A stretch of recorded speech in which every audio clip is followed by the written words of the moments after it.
आज आपण अशा टम्म फुगलेल्या नाचणीच्या भाकऱ्या अगदी सोप्या पद्धतीने कशा बनवायच्या ते पाहणार आहोत। ही भाकरी बघा अगदी छान पातळ असून तिचे दोन सुंदर पापुद्रे निघतात। ही भाकरी अगदी नवीन शिकणाऱ्यांनाही सहज जमेल अशा सोप्या पद्धतीने आपण बनवणार आहोत। या व्हिडिओमध्ये तुम्हाला नाचणीची भाकरी परफेक्ट होण्यासाठी लागणाऱ्या सर्व महत्त्वाच्या टिप्स आणि ट्रिक्स सविस्तर पाहायला मिळतील। याआधी आपण तांदळाची भाकरी आणि ज्वारीची भाकरी कशी बनवायची तेही पाहिलेलं आहे। या सर्व व्हिडिओंच्या लिंक तुम्हाला डिस्क्रिप्शनमध्ये मिळतील। तर चला सुरुवात करूया मऊ फुगलेल्या आणि चविष्ट नाचणीच्या भाकरीला।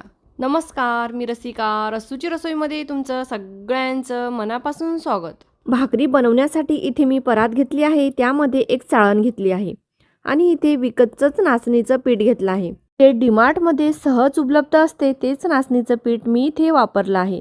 तुमच्याकडे घरी दळलेले पीठ असेल ते वापरले तरीही चालेल। इथे मी 1 वाटी नाचणीचं पीठ घेतले आहे, म्हणजे आपल्याला पाण्याचं प्रमाण व्यवस्थित मोजता येईल, त्यामुळे पीठ मोजून घेणे आवश्यक आहे। वाटी भरताना छान वरपर्यंत अशी भरून घ्यायची आहे। हे पीठ चाळून घेऊया। पीठ चाळून घेतल्यानंतर परातीच्या एका बाजूला ते एकत्र करून घ्यायचे आहे। या पिठाच्या मधोमध एक खोलगट खड्डा करायचा आहे, म्हणजे आपण यामध्ये उकळतं पाणी घातल्यावर ते मध्येच राहायला हवं। इथे मी त्याच वाटीने 1 वाटी पाणी उकळून घेतलं आहे। उकळतं पाणी या पिठामध्ये घालायचं आहे आणि उलथननी व्यवस्थित मिक्स करून घ्यायचं आहे। पीठ व्यवस्थित मिसळून झाल्यानंतर ते थोडेसे कोमट होऊ द्यावे। खूप गरम असताना पीठ मळू नये, कारण त्यामुळे हाताला चटका लागू शकतो आणि पीठ व्यवस्थित मळले जात नाही। जेव्हा पीठ हाताळण्या इतके कोमट होईल तेव्हा त्याला हलक्या हाताने व्यवस्थित मळून घ्यावे।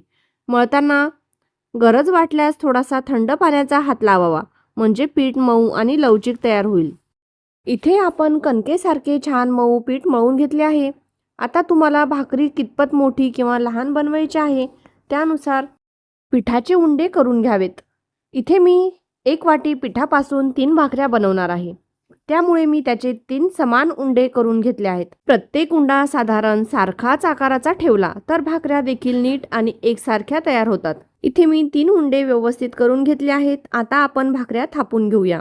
आज आपण भाकऱ्या लाटणार नाहीत तर थापून बनवणार आहोत, त्यामुळे ही भाकरी परातीमध्येच थापून घेणार आहोत। पीठ हाताला चिटकू नाही म्हणून इथे मी थोडंसं कोरडं पीठ घेतलं आहे। आता हे कोरडे पीठ उंड्यावर हलकेच लावायचे आहे आणि त्यानंतर तो उंडा हातावर थोडासा दाबून मोठा करून घ्यायचा आहे। नंतर परातीमध्ये थोडे कोरडे पीठ पसरवून त्यावर ही भाकरी ठेवायची आणि हलक्या हाताने पातळ थापून घ्यायची आहे। भाकरी समान जाडीची आणि गोल आकाराची होईल याची काळजी घ्यावी। जर तुम्हाला भाकरी थापणे अवघड वाटत असेल तर तुम्ही ही भाकरी पोळपाटावर लाटून घेऊ शकता। तर इथे आपण छान पातळ अशी भाकरी थापून घेतली आहे।